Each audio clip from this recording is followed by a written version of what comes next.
let's talk about your personnel, first team wise. You had another under-23s game this week. Is that good news for one or two that are coming back from injury? And what's the situation with Joe Pritchard? Well, we'll wait for the scan today. Bit of blow for him. He pulled up with not the injury he was out with. He pulled up his hamstring. But we'll have to see how the scan pans out.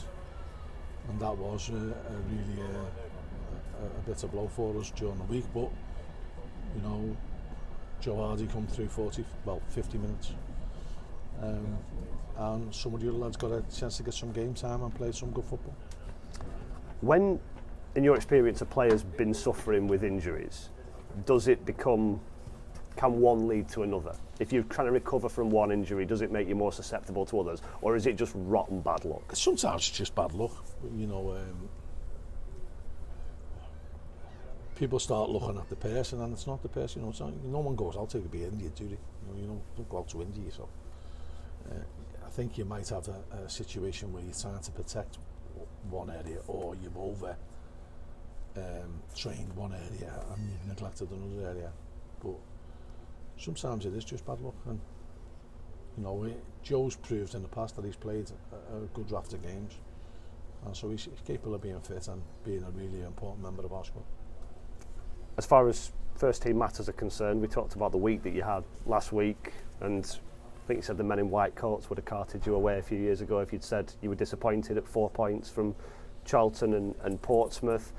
How important is it that you keep that going and it turns into a run of games? Well, it's difficult in this league. You know, I speak to quite a few League One managers. Speaking to Simon Grayson the other day, and it's an unforgiving league, and you've got to be one of them people who are unforgiving, or you've got to be one of them teams who are unforgiving. And anybody can beat anyone in this league, but you've got to be at your best every single week, and that's what we're trying to hammer home to the players. You know, you've got to play to the maximum. The minute you get players dropping to below 6, if you get 3 or 4 of them, you're going to get beat. And that's something that we will continue to hammer home all season, that we've got to be at our very, very best every single time we play. Away from home, it's even harder. You know, I used to laugh when I used to play in the conference down south in 2-4s and submission. It was like going to Galatasaray and winning, or winning a fight in Mexico. Thankfully, it's not as bad these days, and it's not as difficult to win away from home as what it used to be, particularly down in London.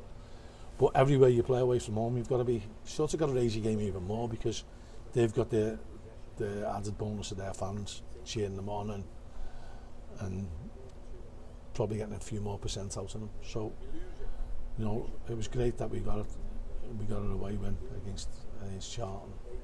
We'd like to try and build on that. It'll be a totally different game on Saturday, and we've got to be prepared for wherever they throw us. Nobody's conceded more goals than you in the division, I don't think. It's an ongoing situation, isn't it? Is there anything you can do, or is it the same message, you've got to cut out the errors? Keep in mind about this goals against, don't you? I think there's a bit of a vendetta going on here. I think Morecambe have conceded the same, hasn't it? Haven't they? Yeah. I think so, yeah. So we're not alone. I did say nobody conceded more. Alone. I am here. Is he staying in? No.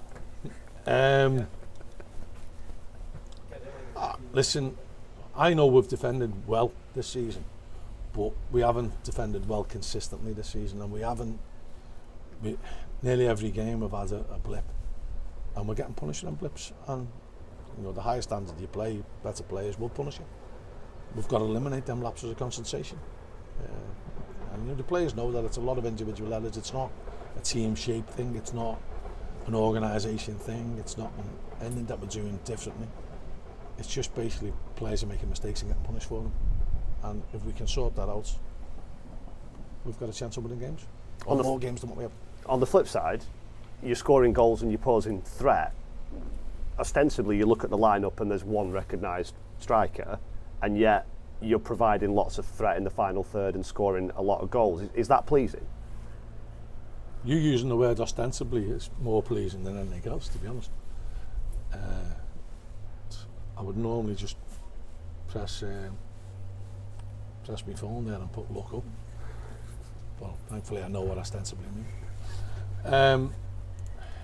It's good that you've got the armour to score goals, because the most important thing in football, in my opinion, is scoring goals.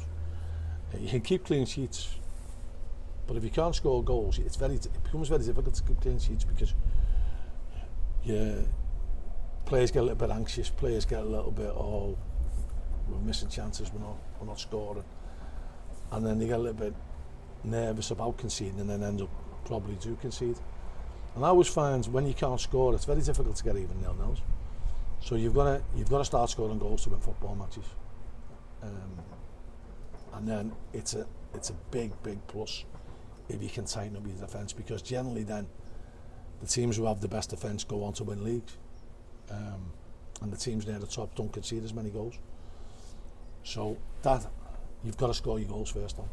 You know, you very rarely get a team who wins the league and scores probably third or fourth lowest in the league. So you've got to score goals to win competitions, and certainly, you know, it's pure mathematics tells you you've got to score a goal to win a game.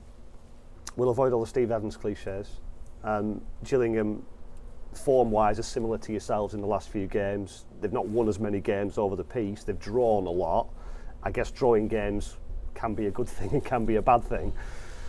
Yeah, if you draw too many, it ends up you don't progress up the league. You know, listen, we've come across Steve loads of times. I've got nothing against Steve. I think I like people who are passionate about football. He wants his team to win, and what's wrong with that?